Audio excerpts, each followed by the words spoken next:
ये देखिए, चीन के राष्ट्रपति शी जिनपिंग रिटायर होने वाले हैं। ये हेडलाइन भारतीय मीडिया भी छाप रही है, जापान की मीडिया भी, अमेरिकी मीडिया भी और यूरोप की मीडिया में भी यही चर्चा है। और ऐसा नहीं कि सिर्फ हवा में ये बात कह दी गई है, दरअसल इसके पीछे एक ठोस खबर है जो आज ही चीन से निकलकर सामने आई है। बल्कि ये कहिए खुद चीन के राष्ट्रपति शी जिनपिंग ने यह खबर दी है। लेकिन खबर मैं आपको जरूर बताऊंगा, लेकिन उसके बाद आपको जरूर रुकना पड़ेगा थोड़ी देर, क्योंकि मैं आपको चीन की पॉलिटिकल ग्राउंड रियलिटी बताऊंगा कि चीन के सत्ता के गलियारों में चल क्या रहा है और शी जिनपिंग का असल में ये खेल है क्या। चलिए बिना समय गंवाए वीडियो को तुरंत शुरू करते हैं। तो देखिए, जैसे कि आप आर्टिकल में देख सकते हैं, हर जगह लिखा गया है कि शी जिनपिंग रिटायर होने जा रहे हैं और 2027 में, यानी कि 2 सालों के बाद उनका कार्यकाल खत्म हो जाएगा, जिसके बाद वो चीन के राष्ट्रपति नहीं रहेंगे।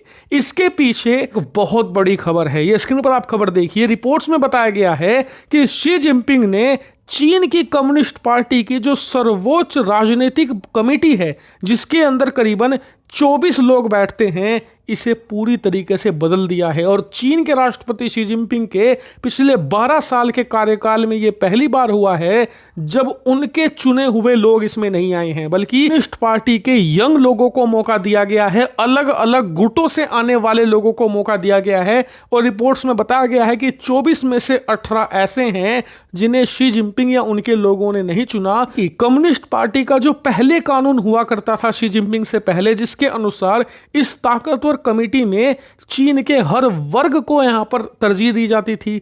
हर एक जो स्टेट है इनका, हर एक जो प्रोविंस है, वहां से लोगों को प्रतिनिधित्व दिया जाता था।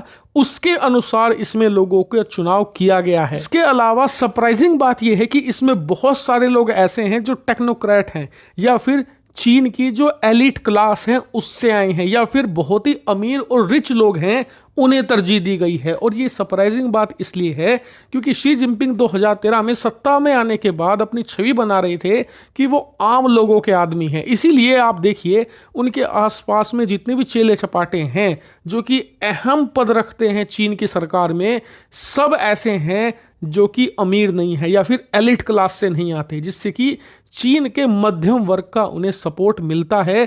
इतना ही नहीं, कई सारे वो भ्रष्टाचार विरोधी अभियान चला चुके हैं जिसमें हजारों अमीर लोगों को, इसके अलावा जो एलिट क्लास के लोग हैं उन्हें या तो उन्होंने जेल में डाल दिया है या हमेशा हमेशा के लिए गायब करवा दिया है। पहली बार ऐसा हो रहा है कि उन्हीं लोगों को सत्ता के केंद्र में वापस लाया जा रहा है। ऐसा शी जिनपिंग कर क्यों रहे हैं? दरअसल इसके पीछे जो इंटरनेशनल मीडिया है, खासकर की अमेरिकी मीडिया, वो तर्क दे रही है कि शी जिनपिंग का स्वास्थ्य लगातार गिर रहा है। पिछले कई महीनों के अंदर उनकी 2 से 3 सर्जरी भी हुई हैं। इसलिए आप देखिए इस बार का जो ब्रिक्स समिट है उसमें वो हिस्सा लेने भी नहीं जा रहे, जबकि इस समय जब डोनाल्ड ट्रंप से तनातनी चल रही है और वो लगातार G7 को, अमेरिका को टक्कर देना चाहते हैं, तो ब्रिक्स चीन के लिए नेशनल इंटरेस्ट का मामला बन जाता है। इसके बावजूद शी जिनपिंग का उसमें ना जाना अपने आप में लोगों को आश्चर्यचकित करता है।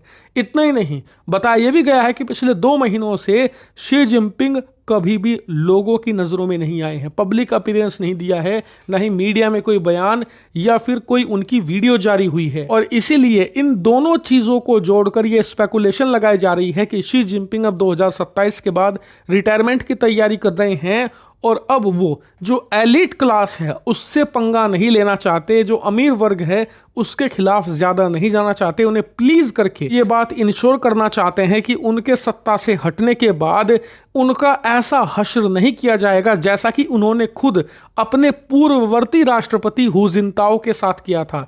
हु जिनताओ का आज तक पता नहीं है कि वो किस दुनिया में है, गायब करवा दिया है चीन के पूर्व राष्ट्रपति को शी जिनपिंग ने। वो नहीं चाहते कि उनका हाल भी ये चीन का एलिट क्लास ऐसा ही करे। ये तो हो गई इंटरनेशनल मीडिया की गॉसिप। सच्चाई क्या है? तो देखिए, चीन के सत्ता के गलियारों से ग्राउंड रिपोर्ट जो निकलकर सामने आ रही है उसके अनुसार तो ये शी जिनपिंग की चाल है। कोई स्वास्थ्य वास्ते उनका खराब नहीं है। असल में वो इस समय घिरे हुए हैं घरेलू मोर्चे पर। अर्थव्यवस्था अच्छा परफॉर्मेंस नहीं दे रही।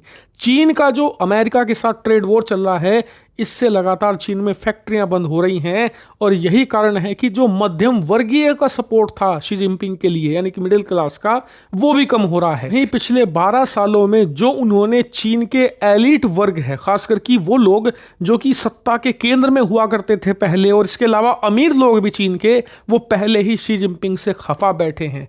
इसीलिए चीन के राष्ट्रपति शी जिनपिंग उस एलिट वर्ग का सपोर्ट दोबारा हासिल करना चाहते हैं, ताकि जो मध्यम वर्गियों के बीच में गुस्सा है उसे कंपनसेट किया जा सके। सबसे महत्वपूर्ण बात, शी जिनपिंग के सत्ता में आने के बाद बहुत सारे ऐसे पॉलिटिकल ग्रुप थे कम्युनिस्ट पार्टी के अंदर जो बहुत ताकतवर हुआ करते थे 2013 से पहले, लेकिन शी जिनपिंग ने सबको किनारे करके उनसे दुश्मनी ले ली थी। शी जिनपिंग क्या कर रहे हैं कि उन्हें थोड़ी थोड़ी पावर दे रहे हैं, पद दे रहे हैं कम्युनिस्ट पार्टी में, अहमियत दे रहे हैं, ताकि उन ग्रुप्स को अपने साथ ला सकें, अपनी पावर बढ़ा सकें और कम्युनिस्ट पार्टी के अंदर अपनी पकड़ और मजबूत कर सकें। इसीलिए मुझे नहीं लगता कि शी जिनपिंग को रिटायर होने वाले हैं। 72 साल अभी उम्र है, पीएम मोदी से 2 साल छोटे हैं, और जो आदमी अपने आप को प्रेसिडेंट फॉर लाइफ घोषित कर चुका हो, आप खुद सोचिए, क्या वो 12 साल राज करके सत्ता छोड़ देगा? नहीं, अभी कम से कम 2 टर्म और शी जिनपिंग आपको देखने को मिलेंगे चीन के राष्ट्रपति, यानी कि 10 साल तो मिनिमम रहेंगे। हो सकता है इससे ज्यादा समय के लिए भी वो राष्ट्रपति रह जाएं। हालांकि आपका क्या एनालिसिस इस पूरी सिचुएशन पर, कमेंट करके जरूर बताइएगा।